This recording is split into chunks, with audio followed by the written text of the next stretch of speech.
Hi, folks. We're back, and my name is Johnny Womack, and as always, I have Mr. Robert Moskowski here. Hiya. And this, of course, is Anti-Suck, the podcast where we talk about things that we love in movies, and we know what's good. Trust us. Nah, we're working on that. We'll get better as times go on. Yeah, so this is our official episode 1. Yep. The last episode, we just didn't want to kind of be kind of balls out and just, oh, we're this awesome podcast. We kind of recorded on the fly just to see how it would go, and surprisingly, I didn't hate it. Yeah. I'm a narcissist, though. I like listening to myself. So. It's true, folks. Yes. No, we were talking about doing it that day. I got to tell you, I was very mixed on the idea of doing it that day, but I was glad we did because it turned out pretty great. And I sound like I know what I'm talking about, which is a complete sham, which turned out great, though. It's a lot of fun. And thanks to everybody who did listen, because we had, I think the last time I looked, it was 44 views on YouTube and 58 downloads on Podomatic. Nice. That's good to know. We don't know what iTunes is doing yet. Not yet. So we need more of you out there to subscribe to the iTunes. And do leave comments. Rate it. We won't see what's going on until we get at least 4 more reviews on iTunes. So go out there and review away and tell us how awful it is. Tell us how amazing it is. Any reviews are helpful. So. And our mission statement is we're trying to talk about movies that we really like. Right. Because we've been inspired by a lot of other podcasts that talk about bad movies, and here we wanted to talk about stuff that we really liked. Yeah, movies and why they're good and why we appreciate. Yeah, so you won't be getting a lot of negativity from us, although we will have conflicting thoughts sometimes. It's natural. It happens. It does happen. So, but for the most part, these are movies that we pretty much enjoyed. So, and today we're talking about Iron Man 3. Revenge of the Iron Men. Yes. Iron Man 3. Something we like to talk about. We hate talking about trilogies. Mm-hmm. Robert and I have talked about this before in the past. Trilogy-itis. It has to be a trilogy. I have to have a first, second, third movie in a trilogy. It has to be that way. They started with a flashback. The movie opens up, and we see the guy who helped Tony create the original Iron Man suit in the cave in the first movie. Yes. So that's a nice little callback. And that's perfectly into the thing about trilogies where you have to kind of reveal more about the character you hadn't seen before. Mm-hmm. So I was like, okay, good on them. You have to throw little nuggets there to the people. Yeah, and then we get back in the story, and there's Aldrich, is Guy Pearce's character. Mm-hmm. He wants Tony to invest in his AIM project, Advanced Idea Mechanics, and Tony kind of turns him down, so he spends the turn of the millennia on the roof watching the fireworks, just depressed out of his mind, and thinks about tossing himself off. Yeah, he's a very frail, weak-looking character. Yeah, I think he's got like a cane or a limp. Yeah, very weak-looking. Very nerdy, long hair. Yeah, the typical nerd with glasses. And, acne. Yeah, he didn't look very good at all. He looked like a different person. Yeah, I mean that's good though. Like we know Guy Pearce from like Memento, 3:10 to Yuma. Yeah, and he really looked. He had that little bit in the King's Speech. That's right. I almost didn't recognize him. Yeah. But here he kind of looks like more traditional Guy Pearce, time machine style. Yeah. That's not type Guy Pearce. So the best revenge is success. Yes. And that's how he goes on to create AIM and kind of hides out of sight for the next 10 years. Yeah, we're secretly working on proving himself as well as his project. Mm-hmm. So we pick up with Tony after the events of Avengers, and the previous 2 Iron Man movies, Tony's had to deal with human-made bad guys. Like, he's used to fighting people in suits at that point. Yeah, you're very realistic type of, for the most part, very realistic. But then we hit Avengers, and all of a sudden he's fighting gods and aliens and things he had never thought he'd have to face. Yeah, monsters and magic and extraterrestrial beings. And so he's had to, throw himself at creating all kinds of ways to work around those threats. He's starting to create suits that can go into space, fight a Hulk if necessary. Yeah, he's really evolved his ways of thinking and to try to adapt to any alternative methods of attack. It turns out it's not such a great thing to be dating a guy like that. Tony's a little haunted right now. Yeah. He's got post-traumatic stress disorder. True. Yeah. And that comes up all throughout the movie. Oh, yeah. Because he has to deal with that every time things get a little too overwhelming.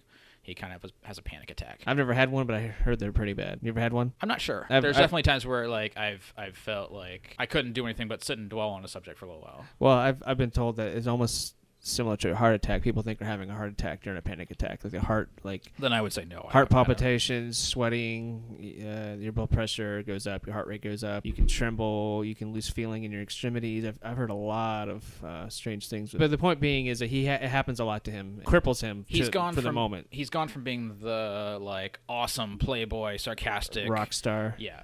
And he's just so obsessed now with working on any threat he can think of that he's kind of a bore, especially to his almost girlfriend. a hypochondriac, almost in a way. Yeah, especially to his girlfriend Pepper Potts. She's been his only role of solace since all of this happening. So. And that's what he's most afraid of losing. He's doing this all for her. Mm-hmm. Versus the previous movies, he's been working on keeping the world safe, putting it into wars, fighting the bad guys who just want to like create more war. He's faced all that. He's faced aliens, faced gods, but now he just wants to make sure he can keep Pepper Potts safe. Yeah, she's the princess and he's the knight in shining armor. But it turns out the biggest threat to her might just be him. And he doesn't really think about the consequences of his actions. No, sir. Tony doesn't think about the threat to him personally and how that might affect people around him. He's more worried about global threats and interstellar threats now. He doesn't think about anything personal coming at him. He's thinking more offense than defense again. Meanwhile, there's a new president in town. There is. He's going to clean up the streets of this metahuman crap. He wants to eradicate it. Well, after the Avengers, we're assuming this is a good while after Avengers. Like, there's been a whole election. Right, because we have the new president who's voted in just to make sure people feel safe around these metahumans. Well, I imagine he was elected on fear, too. Yeah, let's find a way to... He's going to lead by fear. And then what happens? Uh-oh. There's a new threat. Yeah, he likes using YouTube, too. He's very scary. The Mandarin. Played by Mr. Sir... Well, actually, Sir. The fantastic Sir Bing Kings. Talk about the Mandarin for me. Well, the Mandarin in the movie is a terrorist. How different or the same is that from the book? Okay, well... Johnny's read some Iron Man. I don't think I've ever read a single issue of Iron Man. So the Mandarin in the comics, arch nemesis of Iron Man, Tony Stark. What? Yes. That's just like in the movie. Yeah. They based a lot of Iron Man 3 off the graphic novel by Warren Ellis called Extremist. No way. That's in the movie too. Essentially, the Mandarin is a all-powerful villain. In the comics, he has these 10 rings, one for each finger, imbues him with magical abilities that he got from a spacecraft. If you want to read more about it, you can later. My brain hurts. He's trained in several forms of martial arts, so he's good at hand-to-hand combat. He's also very intelligent. And his whole idea is he wants world domination. Even in the comics, he wants to find a way to dominate the whole world, and even the universe at some point. You'll see later on. But the Mandarin in the movie, Iron Man 3, similar. First half of the movie, does he feel right? Like, does he feel like the character that you read? Well, yeah, Mandarin in the comic was very dark, very evil. Everyone, they waited with bated breath whenever he talked. I mean, it was just like on every word that he said. Every word had a purpose. Just like the Mandarin in the movie, every line was delivered. In the movie, it's fantastic. He comes across very well as a threat and a real... Well, even in the trailer, I was just like, it gave me goosebumps. I was like, wow, this is really dark, Like, I was like, wow, And that's another thing, too. The tone of the movie is not what you'd expect if you've Right. only seen the trailers. Right. It's up to be this broody, Dark Knighty kind of like woe is me movie, which actually it's not. It actually keeps a lot to the tone of the previous two. Yeah, there's some lighthearted moments. And much more so than I thought there'd be. Yeah, I found myself laughing more. Yes, it's a much funnier Isn't movie. Isn't it? Yeah, I found myself laughing more than I thought I would, especially the way that, like you said, the tonality of the trailer was. It caught me off guard at some points, but in a good way. I mean, it was like, it kind of had that palate cleansing moments where you had all this dark moments, and then all of a sudden you had this light comical moments. Just to break the tension. Yeah, broke the tension very well. There's definitely some differences in the Extremist. If you guys haven't read comics or not, you're just listening to this because you liked Iron Man movies, which is great. Because I think that's what's great with the whole Marvel movies is that you don't have to even read any of the comics to understand. I mean, that's what a comic book movie should be. Right. It's like you need to throw everything to the audience. They shouldn't have to rely on anything from the books. Right. You need to show the audience what's going on. One of the major differences, what the Extremist is a super soldier serum. They tried to create another one the way they created the Captain America. They wanted to recreate that. So Aldrich Killian and Maya Hansen wanted to find a way to produce that. But they found out that the Extremist serum didn't work on everybody. This is not in the Iron Man 3 movie, but the Mandarin decides to take hold of the serum, and he wants to reshape America by sending it abroad. Change the whole face of America, evolve America as a whole, making everyone in America different. But he realizes later as well that if only a small percentage, I think 2.5% of the population even has a gene that can take the extremists. The problem is if you're not part of that population, then you die when you get the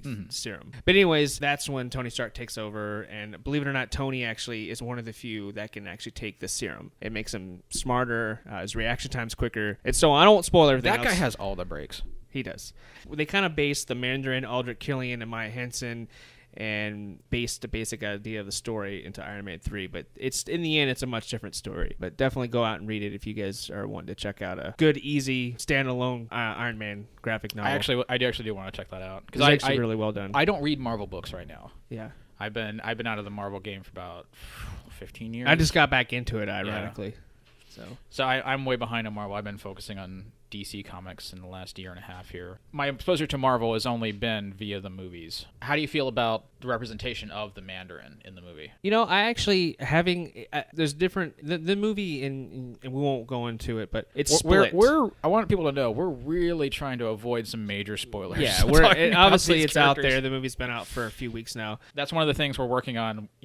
Trying to kind of get around is how much spoilers we want to have, because we do want to talk about movies occasionally that you guys probably haven't seen. And if we spoil the whole thing, then why would you bother seeing it? Yeah. So we're trying to figure out that kind of middle line. We'll talk about it without actually divulging too much. The Mandarin in the movie, the Mandarin in the movie is different, much different than the Mandarin in the comic. That's all we're really going to say about that. But it's a nice twist that came out of nowhere. Yeah, no one was expecting it. Comic book fans and just fans of movies, were not expecting the twist.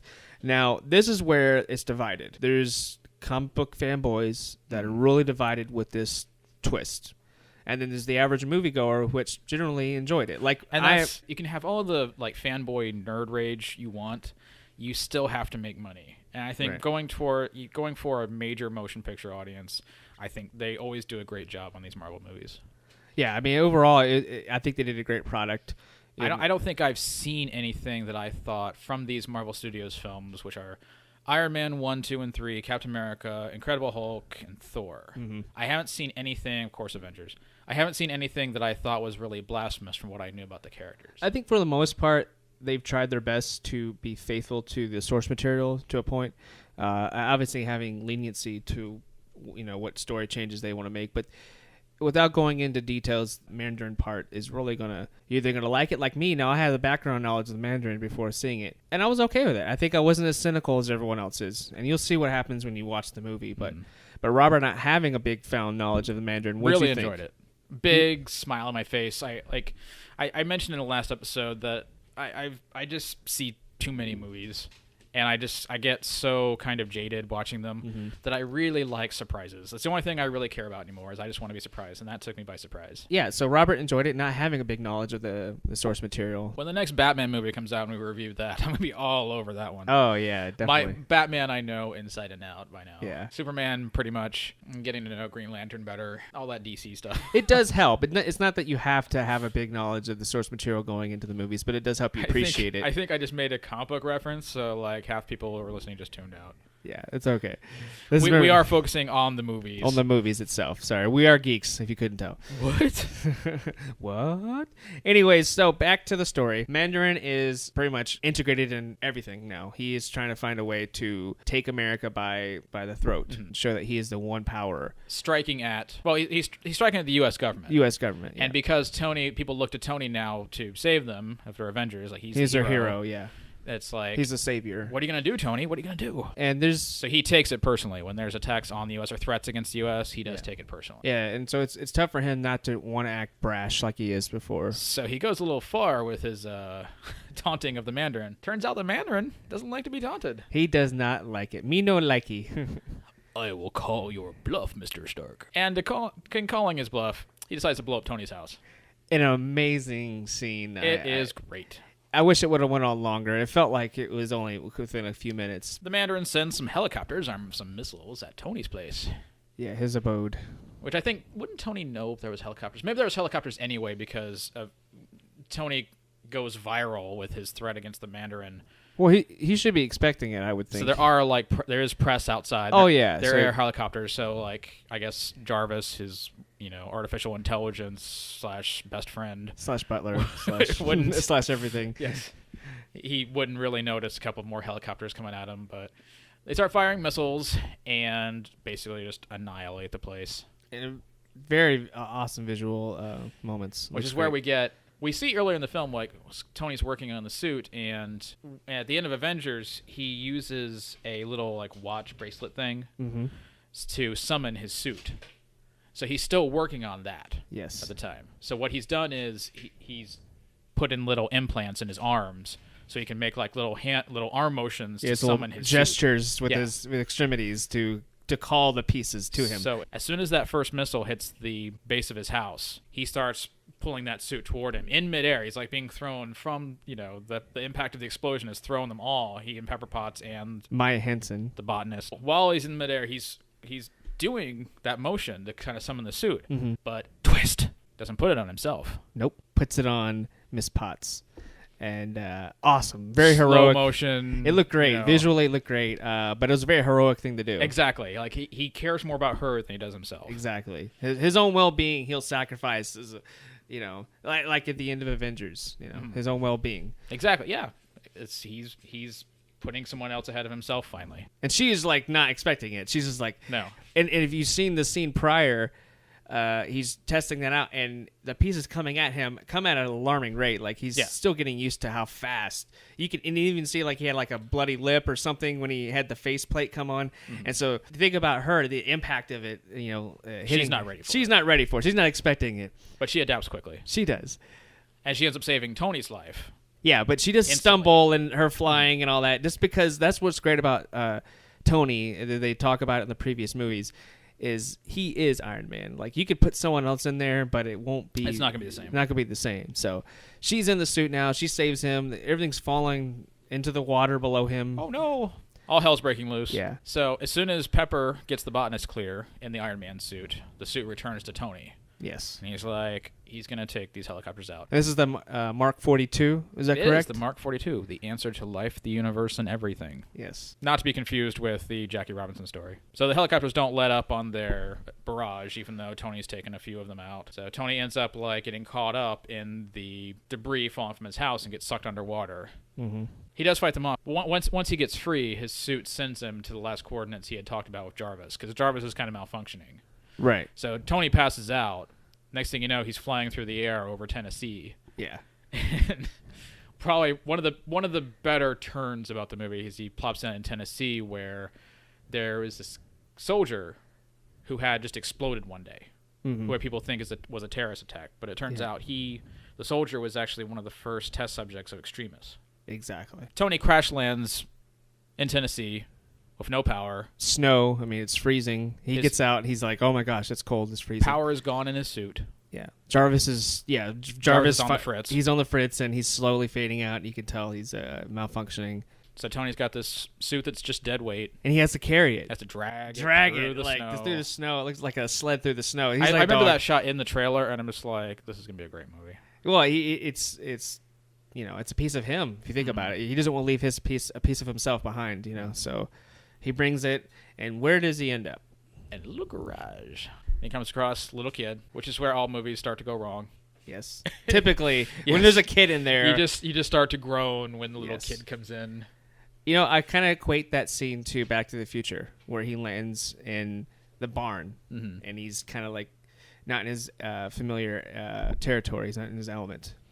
Tony can make anything his environment. Yes. Because when we walk in, it's obviously a Tennessee. Yeah, there's you see Coke bottles, you see like collections of antiques, but there's enough electronics where Tony's like, I can work with this. Yes. So he starts trying to charge up the Iron Man suit, the Mach 42, and there's a little boy. Freeze. He has a potato gun. The kid has a little potato gun. The kid's name is Harley, and little kid alert. A lot of movies just add in kids just to kind appeal of to bring in the kids. Right. Oh, there's a kid. I can relate to that. I'm a little kid. Exactly. Like Phantom Menace. Yes. It's just we don't need little kids in movies, but this was dealt with in such a perfect way. The kid is kind of on purpose annoying sometimes. Right. But he is really smart and does kind of. Well, he knows who he's not. The kid is obviously not oblivious to what's going on with. He recognizes him pretty, Yeah. pretty immediately. So he knows what Tony's capable of. As young as the kid is, he knows what Tony's capable of. He knows. He's almost like that little... He's meeting his hero, kind of. Exactly. And he wants to help. Yeah, he wants to be a part of it. He wants to help save the world. Which that's so great because he does kind of help him. Like it's just another point of view to for Tony to bounce ideas off of. Right, and I also think it gives him time to reflect on everything too, because a lot of times you have all this stuff going on, and from one scene to another, action, action, action, action, and there's never that lull moment that you get to kind of reflect on your next step, the chess move, so to speak. But the thing I like about the kid is Tony never buys into it. No. The typical movie entrance of a kid is just oh, okay, kid. Well, you're on board my team now. You're such a good help. And Tony's like, okay, you've helped me enough. Now it's time for you to go. Yeah. And just speeds away. But that's all after Tony finds out more about extremists and what they're up to. Right. Yeah, and the kid shows him a part of town where he kind of looks in. That scene, where he's meeting the mother of the explodey soldier, and he actually has a fight scene as Tony Stark, which was really kind of nice. I like that. Okay, he has just one little blaster part of his suit that was working, so he brought it along. But I like that stuff in the movie when he is just Tony Stark, when he's not Iron Man, because he's not Iron Man for the good middle section of the movie. I almost think 40 minutes.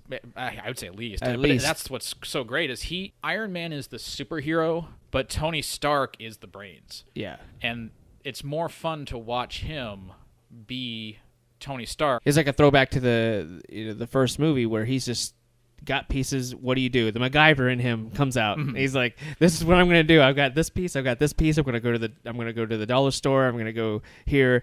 And he shows off his intelligence because he's a genius, and you really get to see that again. So I think it's a great throwback to the first movie where he has pieces that stuff is surrounding him and he puts it together.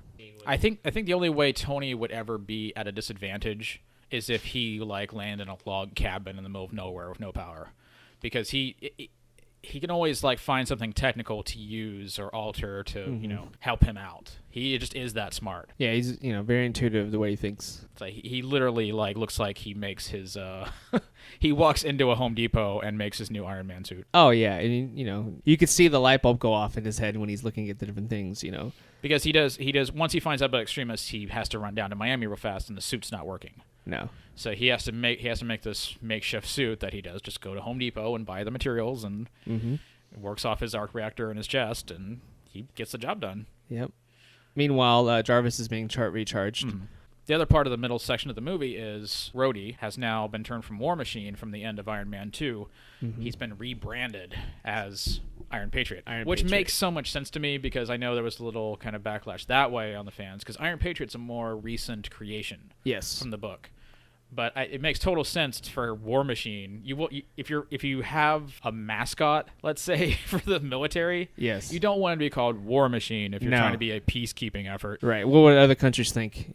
Exactly. So it makes sense to me for just Iron Patriot. He's red, white, and blue, big star on his chest. Go USA. Captain America-y, and he is basically trying to take the place of Iron Man in the public eye. And you could tell that Rhodey is conflicting with that because he has his friend Tony, but he's also lieutenant colonel, and he has his duties by the book.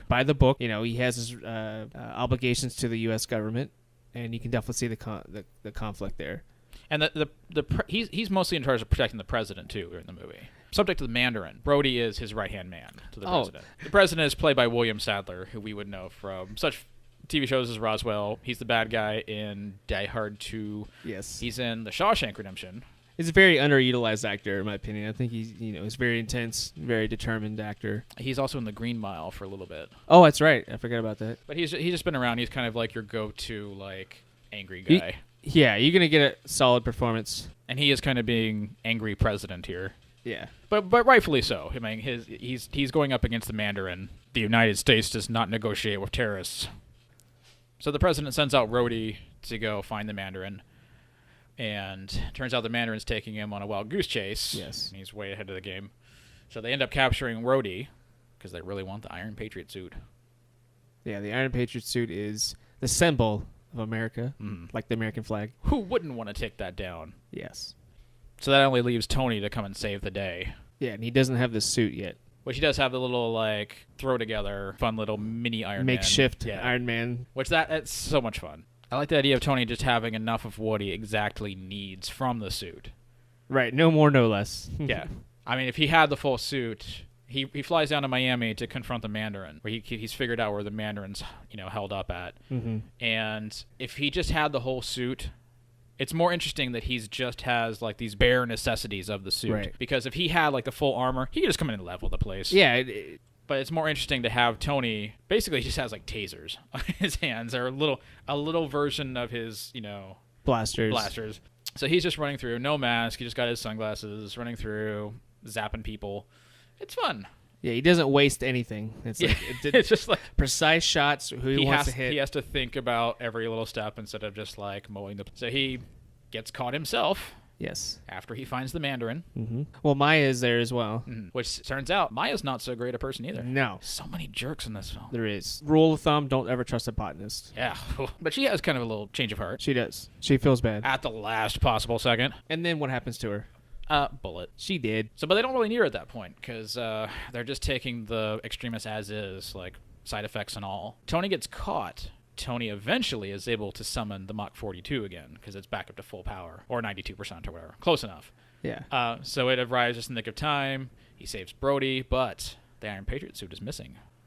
Tony finds out that Iron Patriot is now on Air Force One and decides he's going to go take care of that. Yes. But he goes and finds Air Force One in the air. He sees the side of it explode, and there goes Iron Patriot flying straight out of it. So instead of going after Iron Patriot, he decides he has to help everybody on board. Yes. Assuming the president is on board. Fighting happens. Wings fly off part of the... Very good fight with the extremist guy, the henchman. Yeah.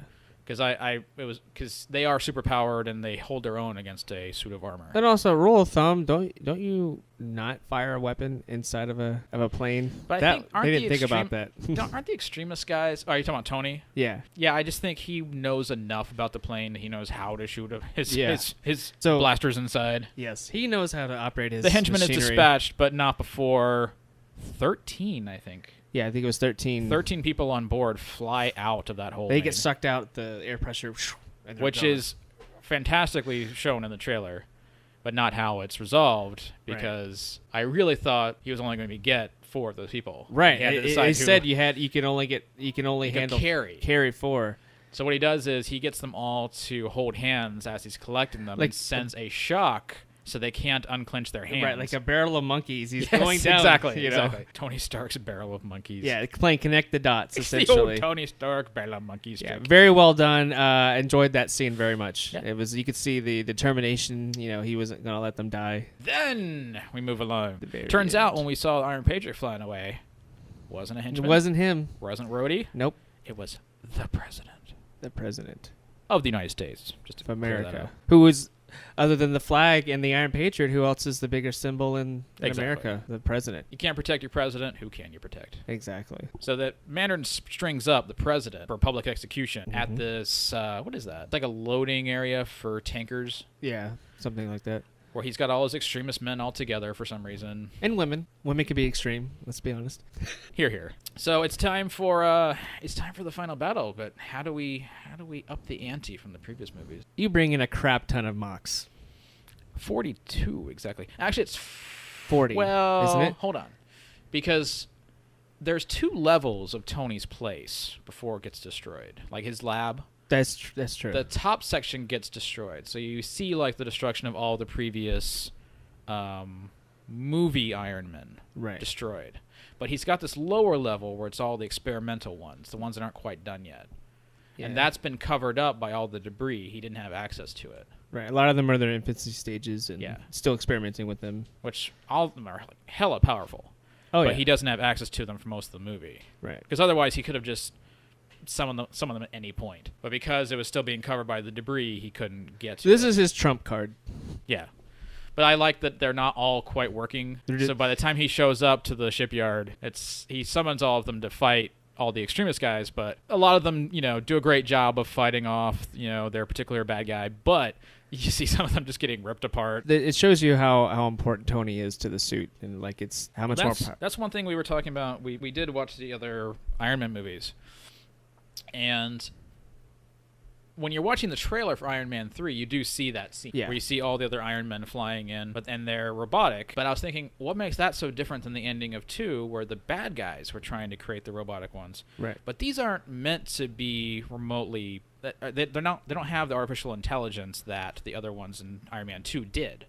The bad ones in Iron They're Man just 2. being run by Jarvis, aren't they? Yeah, so they're not as smart in particular. Like, so they. It takes a lot of resources for Jarvis to be able to. Yes. I mean, he's trying to deflect. No faulting Jarvis. Right, but he's trying to deflect and attack and defense all at the same time. 40 different suits. Yeah, it's a lot for anyone to take on. So they don't do so great without somebody in them controlling. Right. But they do enough where they take down a lot of the henchmen. They take a dent. And then Tony has to fight the Mandarin himself without his armor half the time. What's really great is he keeps jumping through different suits. Like, as one suit gets used up, another one flies in to for him to jump into. Yeah, he summons them, and like if he's like falling or something like that, or so great. Yeah, because it's like it's like whatever he needed at the moment. It's a backup plan. He would pull that one in particular over. But he had a method to his madness. And there's one called the Hulkbuster. I don't think I mean, they all fly in, obviously, but you don't really see it fly because you just see it running through things. Yeah.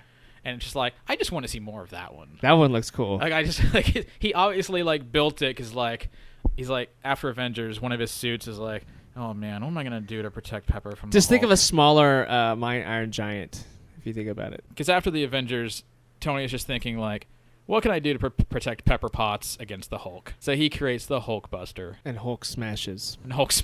And this thing does too. Yeah. I think it's all in like 2 shots in the film. I was like, that's the one I really wanted to see. So crazy. Tony saves the day. Yep. Maybe there's some collateral damage. At the end of the movie, Tony decides that it's not that he's done with the superhero business. He's just going to focus on what's most important. He's kind of given up all that because he's going to focus on Pepper. That's his main goal. That's all he wants in life now is Pepper. Because he's gotten so distracted by all this building new Iron Man, making sure everybody's safe. He decides it's time to finally take the arc reactor out. Right. That's like his symbol of, okay, he's moving on, so to speak. Which I like, and it does it. Honestly, if this were just a trilogy, this would probably be one of my favorite trilogies out there. Because there's too many trilogies that fail on that third one. Yeah. Because they try to make it a trilogy. And I'm not sure how much they were really trying to have much finality to this, but there was enough to make me happy. Yeah, like we said, there's going to be people out there that once they get to the Mandarin, they're checked out. Which I've had people tell me they walked out after the Mandarin. And there's going to be people out there. That sounds pretty stupid. It does. Very stupid. And I think even we were looking at the different reviews. This is the third lowest reviewed film on Rotten Tomatoes of the 4 of Iron Man 2, and Avengers. And on Rotten Tomatoes, if you don't know what that site is, it is a compilation of critics' reviews and whatnot. It got a 78%, which is much lower than Iron Man 1 or Avengers. But I was kind of surprised because I really enjoyed this film. I could see some of the reasons why people didn't like it. The trailer, like we were talking about earlier, the trailer had a different tonality than the end result. It had the Empire Strikes Back. Yeah. Kind of feel about it. And I want to point out, I'm very dead set on us not getting caught up talking about Star Wars. I think we've only made one reference so far. Yeah, we've made the JJ reference. Oh, yes. That was it. Oh, yeah. So I'm the one that's already breaking my own rule. No, it's okay. I did feel like that was the Empire Strikes Back of the series, the way the trailer was set up. And I said at the time when the trailer came out, it's like, this feels like the movie that Iron Man 2 should have been. I agree with that. Because Iron Man 3, I think, it's not a bad film. At least I don't think so. And I think I enjoyed it, yeah. Okay, we do enjoy the film, but it's of the Marvel Studios films, it's absolutely the weakest. We were rewatching it, and I said it feels like it's just like 4 episodes of an Iron Man TV show. They just like meshed together from like 4 different writers. And this is Iron Man 2 we're talking about. Yeah. Because you've got, we can talk about it later, but in trilogy-itis, that would be the tone of the second film. That would be. Which they tried to make Iron Man 2 a little dark, but not as dark as those trailers make Iron Man 3 out to be. I agree. I enjoyed the film. I will buy it which is a good sense that I like the film. If I go out and actually purchase money and want to see it again, that means I like the film. But I do see the reasons why people didn't like it. But for the most part, I think some people, if you're either just a big comic book nerd and you just were over dramatic with it, or I don't think you would like it as much if you didn't see the previous films. It definitely needs setup. You need setup for sure. And we saw it separately. We didn't see it together. I was wondering if, as we were watching, do you need to see Avengers? Obviously, you'd want to see Iron Man 1 and 2 beforehand. You never hear the word Thor. You never hear Captain America. They just make reference to, like, the guy with the hammer. The guy with the hammer. And the aliens. And the aliens. And the New York City and destruction of New York City and the aftermath of New York City and whatnot. These Marvel films are just great. I mean, I like every single one of them. Like Incredible Hulk, I'm really happy with where Kevin Feige has taken it. They've gotten the right cast, the right directors. Well, let's talk real quick. How do you feel Shane Black compared to Jon Favreau? That's what I was going to talk about. Was one of the things I probably talk about too much when I talk about just movies in general is tone. Right. And especially when it comes to comic book movies, it's just you need the right tone for it. And I think this, much more than Iron Man 2, has the right tone throughout. This is a very tight movie, Iron Man 3. It just feels like it never slows down, and when it kind of has to slow down, it slows down in the right parts for the right reasons. It's because of when it slows down, it's been after a battle where Tony has to recuperate. And you and I were talking. We did like the fact that Jon Favreau reprised his role as Happy. As a class act, because behind the scenes he's a little miffed at Marvel Studios. So I thought it was jaded. It was kind of a class act to come back and just play Happy. 50 pounds heavier. Happy's just always been Tony's right hand man throughout the series, and it would be very different not to see him. Or recasting. Oh my God, that'd be weird. Because I didn't care about the Terrence Howard being kicked out after Iron Man 1. That is true. That's different as well. I think Don Cheadle, they did a great job. Yeah, and Rhodey's not that deep a character. No, but he's got a great moral center, especially when Don Cheadle plays him. You really kind of feel for him, like he's just kind of stuck in the middle between his orders and his friendship. Mm-hmm. But again, the casting in these movies has just been fantastic, and it goes the same with the directors. I think Shane Black, if they do Iron Man 4, I would love Shane Black to do it. If they do a 5 and 6, it'd be nice for another director to take over for 2. What's your thoughts about Robert Downey Jr. not reprising his role as Tony Stark? How would you feel about that? Well, we're referencing back to something we talked about earlier today, which was an article came out yesterday about Robert Downey Jr. His contract is up with Marvel right now, right. And he's in talks for only Avengers 2 and 3 right now. That's it. Because he's been on this press tour, and he's gone on The Daily Show, Conan, Tonight Show, talking about this. But people keep talking, but will there be another one? Will there be an Iron Man 4?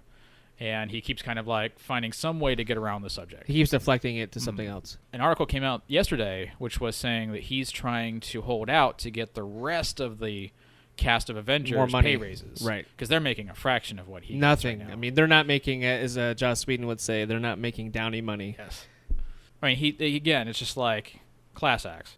People who populate these films are just amazing actors and amazing people. You take a film like The Avengers, and I was so worried about Joss Whedon, who's only ever had to direct a movie that starred a cast he was already familiar with from the TV show, which was Firefly and Serenity. Right. This was where he was taking A-list actors and putting them all in a room together. With a huge budget. I was so concerned he wasn't able to deal with people's egos. It's tough. And it turns out they're all like really great guys, and right. especially like Robert Downey Jr. Like I wasn't aware of like what a great guy he was. There's that picture that I always think about when I think of Robert Downey Jr. is when there's a scene of him at the Comic-Con or something, and he's hugging Stan Lee. It warms my heart. I don't know why, but he really does care about what he's doing. I'm just so impressed with him as a person, especially because of that story coming out. I hope that's a real deal. But where do I go from here? Like, we've gone through Iron Man 1, 2, and 3. What would you like to see in Iron Man 4? Which I want to say, I want that to be named because when you name something Iron Man 4, it doesn't have the same ring to it as 1, 2, or 3. The typical trend is to have like a tagline. Yes, but instead, like, I want to go like the Spider-Man route where they have the invincible Iron Man. Right. So next, in the Marvel slate, we've got Thor: The Dark World coming up. Yep. And then we've got Captain America, the Winter Soldier. Captain America, Winter Soldier. And then it's the Wild Card movie, which I'm most excited about. It's the Guardians of the Galaxy film. Yep. Which kudos to Marvel for trying that out because that has no name recognition whatsoever. Well, it seemed like it came out of nowhere, in my opinion. Yeah. Like everyone's like, all of a sudden, they're like, "What's this Guardians of the Galaxy?" Everyone keeps asking me about it, and it's like, and they have James Gunn directing it, right? Which again, like he's done nothing on this scale. Right. He directed the great film from 2 years ago called Super, Yes, starring Rainn Wilson. with Rainn Wilson, that was great. Yeah. And previous to that, he had done Slither with Nathan Fillion. Love that. The Slither is a satire on horror films, B-movie horror films. Great film if you haven't seen it. So very entertaining. But he has a good style. I mean, it's minimalistic, but he has a good relationship with characters. But here we go again. Tone, I think he's gonna nail it.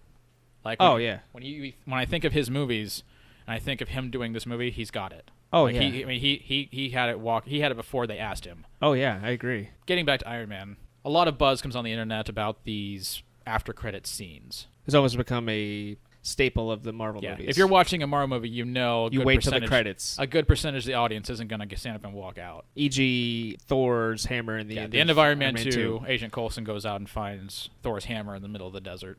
We've got the infamous shawarma scene from Avengers. Yes. But this one, I think because of the future of Iron Man is uncertain, they didn't go with a lead into anything. But there was the Guardians of the Galaxy rumored ending. Right. Because I'm sitting there like looking at those suits, and I thought, oh, well, Tony's going to use his space suit. There's going to be one where he's got a space suit. He's going to go up and encounter the Guardians of the Galaxy at the end. They didn't go with that. No. I thought that would have been great. But I do like the ending they have. But we're not going to spoil that. No, we are not. Because it's great and understated and just perfect. Yes. Especially in the context of the overall Marvel films. It was a nice surprise. But there is another little Easter egg for you if you happen to be Chinese.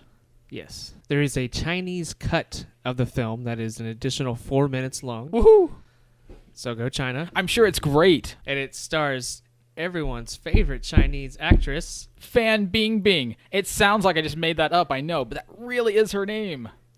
I'm a fan of hers. I'm a fan of Fan Bingbing.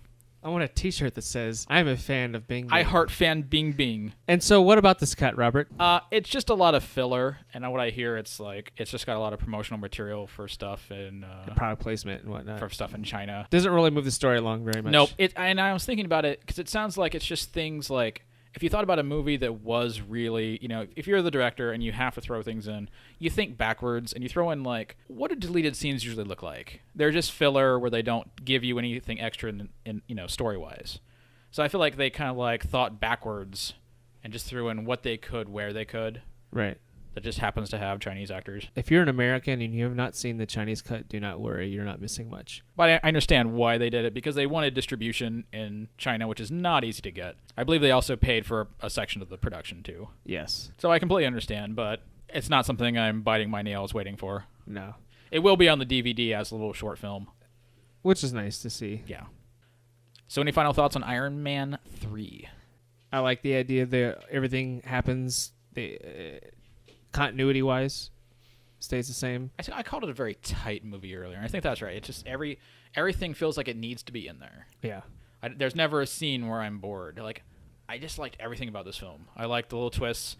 I like the end credit sequence. I like the post credit sequence. I like the actors, the story. The special effects are amazing. Yeah, it looks very good. When you do see him finally in the Iron Man suit, you actually want to see him in the Iron Man suit, which is much different than when they kind of keep you waiting to see Tony in the suit again. Right.